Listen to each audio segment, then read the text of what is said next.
Hello, my name is Chanel Ray, and today I will be going over organized crime. I will be discussing what organized crime is and a little bit of the history here in the United States, misconceptions about the broad definition, and the acts that are included in the definition, which I will be touching on credit card fraud, gun running, illegal gambling, narcotics trade, and racketeering. Organized crime is the ongoing conspiratorial enterprise engaged in illicit activities as a means of generating income. It is structured like a business into a pyramid-shaped hierarchy. It freely employs violence and bribery to maintain its operations and threats of grievous retribution to maintain internal and external control. Its activities include credit card fraud, gun running, illegal gambling, narcotics trade, and racketeering, just to name a few. A little bit on the history here in the United States. The Prohibition era of the 1920s gave rise to the organized crime syndicate in the U.S. Federal efforts to enforce prohibition, including raids on speakeasies, were countered by well-organized bootlegging operations with national and international connections. With the repeal of prohibition, organized crime, or mobs, resorted to different sources of illegal gain, including gambling, narcotics, and labor racketeering. In the 1950s, it was revealed that organized crime was still alive and crime bosses were believed to be hiding behind legitimate businesses and avoiding direct involvement in criminal behavior. In 1970, Congress passed the Racketeer, Influenced, and Corrupt Organizations and Act, or RICO. Congress's aim was to neutralize the effects of organized crime on the national economy. The structure of recent organized crime resembles that of multinational corporations. White-collar crimes have been added to their more traditional activities. I'm going to now go over the misconceptions about the broad definition. Organized crime is a conceptual rather than legal category, leading to a variety of ways to be defined. All crime is organized to some degree. Even as small as 3-person teams suggest at least a minimum level of social organizations. Because there is a tendency to use the term organized crime referred to a type of person or behavior often leads to circular reasoning.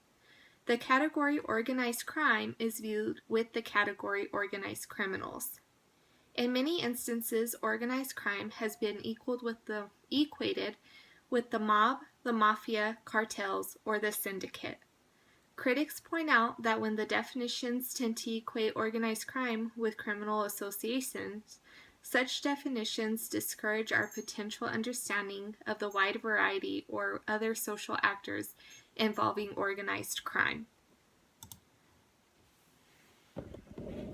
In reality, there is more to organized crime than just associations of professional criminals. I previously mentioned the mob only because it was specific in that case. I will also be referring to the cartel later in this presentation because they are specific to those cases. Now I am going to discuss the acts that are included in the definitions and why they are unethical. I will be going over credit card fraud, gun running, illegal gambling, narcotics trade, and racketeering.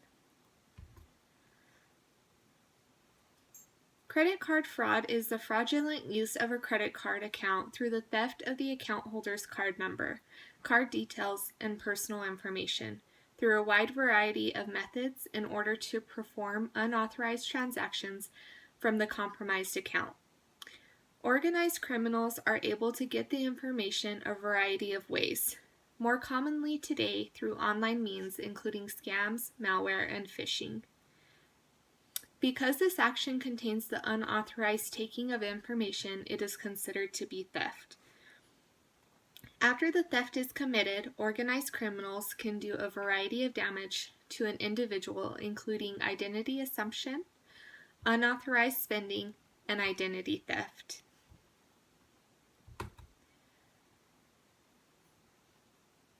Gun running, or arms trafficking, is the illegal trafficking or smuggling of contraband weapons or ammunition. Guns that are manufactured and purchased in the U.S. are making their way south into Mexico, where there are serious crimes. The flow of guns from the U.S. to Mexico shares similarities with the black market drug trade between the two countries. More than 70,000 guns recovered from crime scenes in Mexico between 2009 and 2014 could be traced back to the U.S., according to a report from the U.S. Government Accountability Office. According to government officials, high-caliber rifles are the preferred weapon used by cartels. These types of rifles are also associated with mass shootings in the U.S. Going back to the 70,000 guns recovered between the 2009 and 2014 period, those guns were associated to be 70% of all gun crimes in Mexico.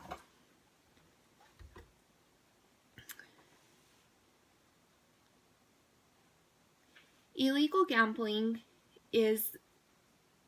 there's a federal law that defines illegal gambling activity as involving 5 or more persons who conduct, finance, manage, supervise, direct, or own all or part of such a business. Many gambling laws are at a state level and can differ from state to state. One of the most common types of illegal gambling involves games that may otherwise be legal in illegal venues that do not have permission from the state to operate. These could include card games, video poker machines, and even simple games involving coins or dice. There are examples of illegal gambling that are always illegal regardless of the venue. These would include cockfighting, dogfighting, and some horse racing, which are match races. Predicting the outcome of future events, such as sporting events, can also be included in the illegal gambling definition.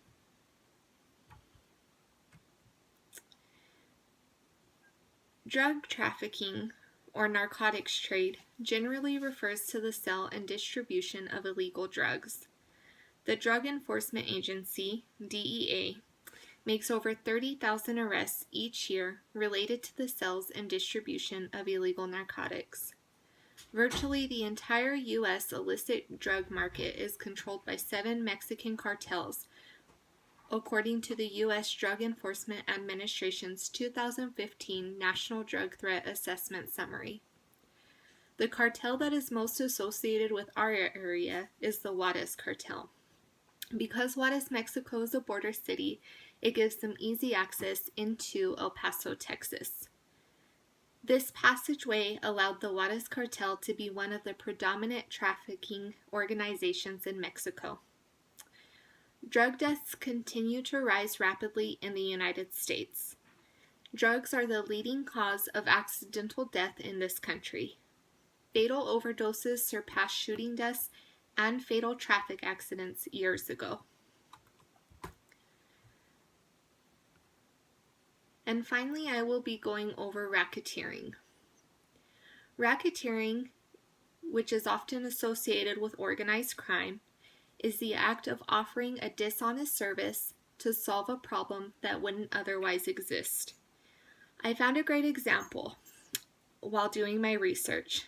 If a group of people went around a specific street or neighborhood and slashed all of the vehicles' tires in that street or neighborhood, and then the same group offered those vehicle owners protection for a price, that would be racketeering.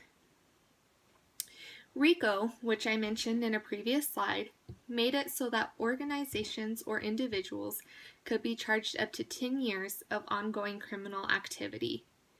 Leaders of organizations can be charged for activities that they ordered others to do, including murder or extortion. Prosecutors have the option to seize the indicted party's assets, preventing transfer of funds and property. This provision makes it so that in the case of a guilty verdict, the government has something to seize from criminal enterprises. This provision also made it so it was hard for those indicted to pay for high-powered attorneys, leading to many cases being settled in plea deals. Each of these actions have implication on ethics due to the impact it has on innocent